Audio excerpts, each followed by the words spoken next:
AP CRDA సమావేశంలో కొన్ని కీలక నిర్ణయాలు తీసుకున్నారు. జీఏడీ టవర్స్ అలాగే హెచ్ఓడి టవర్స్ కి సంబంధించి నిర్మాణాలకి 3,670 కోట్ల టెండర్లకు సిఆర్డీఏ ఆమోదం తెలిపింది. 5,000 ఎకరాలతో అమరావతి ఇంటర్నేషనల్ ఎయిర్పోర్ట్ నిర్మాణం, అలాగే 2,500 ఎకరాలలో అమరావతి స్మార్ట్ ఇండస్ట్రీస్, 2,500 ఎకరాలలో ఇంటర్నేషనల్ స్పోర్ట్స్ సిటీ. ప్రజాభిప్రాయాన్ని బట్టి భూసేకరణ లేదా భూ సమీకరణపై 15 రోజుల్లో ఒక స్పష్టత వచ్చే అవకాశం ఉన్నట్టుగా తెలుస్తోంది. అమరావతి కోర్ క్యాపిటల్ నిర్మాణం కోసం సింగపూర్ తో సంప్రదింపులు కూడా జరుపుతారు. ఏ తప్పు చేయకపోయినా కూడా గత వైసీపీ ప్రభుత్వం అవినీతి ఆరోపణల పేరుతో సింగపూర్ కు వెళ్లి విచారణ చేసింది అన్నారు మంత్రి నారాయణ. ప్రస్తుతం ఈ ప్రాజెక్ట్ చేపట్టేందుకు ఇప్పుడు సింగపూర్ ప్రభుత్వం కూడా ఆలోచిస్తోంది అన్నారు నారాయణ.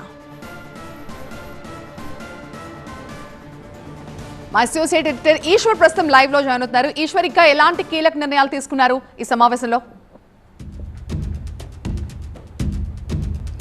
ఇది చాలా కీలక నిర్ణయం అని చెప్పాల్సిన నేపథ్యం. ఎందుకంటే అమరావతి రాజధాని నిర్మాణానికి ఇప్పటికే 34,000 ఎకరాలను సేకరించింది గత ప్రభుత్వం. అదే మళ్ళీ తిరిగి కూటమి అధికారంలోకి వచ్చాక వేగవంతం చేసింది రాజధాని నిర్మాణానికి సంబంధించి. ప్రస్తుతం మరింత వేగంగా రాజధాని అభివృద్ధి చెందాలంటే మరొక 40,000 ఎకరాలు అవసరమని నిర్ణయించింది. వాస్తవానికి 5,000 ఎకరాల్లో ఇంటర్నేషనల్ ఎయిర్పోర్ట్, అలాగే 2,500 ఎకరాల్లో స్మార్ట్ ఇండస్ట్రీస్, అలాగే 2,500 ఎకరాల్లో ఒక స్పోర్ట్స్ విలేజ్, ఈ మొత్తం 10,000 ఎకరాలు కావాలి.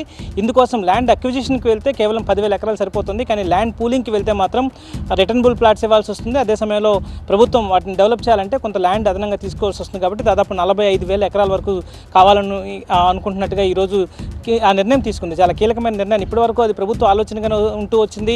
దానికోసం కొన్ని గ్రామాల రైతులు తాము ల్యాండ్ ఇచ్చేందుకు సిద్ధంగా ఉన్నామంటూ కూడా చెప్తూ వస్తున్నారు. కానీ ఈరోజు ప్రభుత్వం కీలకంగా అధికారికంగా ఒక నిర్ణయం తీసుకుని, అధికారికంగా సిఆర్డీ అథారిటీ సమావేశంలో ఆ నిర్ణయం తీసుకుని దాదాపు 40,000 ఎకరాల అదనపు భూ సమీకరణ చేయాలని నిర్ణయించింది. అయితే చాలామంది రైతులు భూ సమీకరణకు అంగీకారంగా ఉన్నప్పటికీ కూడా కొంతమంది ఇంకా దాని మీద అనుమానాలు ఉన్నాయి. సో ఈ నేపథ్యంలో అక్కడ స్థానికంగా ఉన్న శాసనసభ్యులు ఎవరైతే పెదకూరుపాడ ఎమ్మెల్యే భాష్యం ప్రవీణ్, అలాగే తాడేపల్లి ఎమ్మెల్యే శ్రవణ్ కుమార్, వీళ్ళిద్దరికీ ఆ ప్రజల అభిప్రాయాలను సేకరించమని చెప్పి ఒక సర్వే చేయమని చెప్పి ప్రభుత్వం సూచించింది. వాళ్ళిద్దరూ సర్వే చేస్తున్నారు. ఇందులో దాదాపుగా 36,000 ఎకరాలు పూలింగ్ ద్వారా ఇచ్చేందుకు రైతులు అంగీకరించారు. మరికొంత భూమిని సేకరించేందుకు అవసరమైన సర్వే ప్రస్తుతం చేస్తున్నారు. దీని ద్వారా ఒకవేళ ఈ రెండు అంతర్జాతీయ విమానాశ్రయం, అలాగే ఈ స్మార్ట్ ఇండస్ట్రీస్, స్పోర్ట్స్ సిటీ వస్తే మరింత వేగంగా అభివృద్ధి చెందుతుంది. కాబట్టి రైతుల ప్రయోజనాలు నెరవేరుతాయి.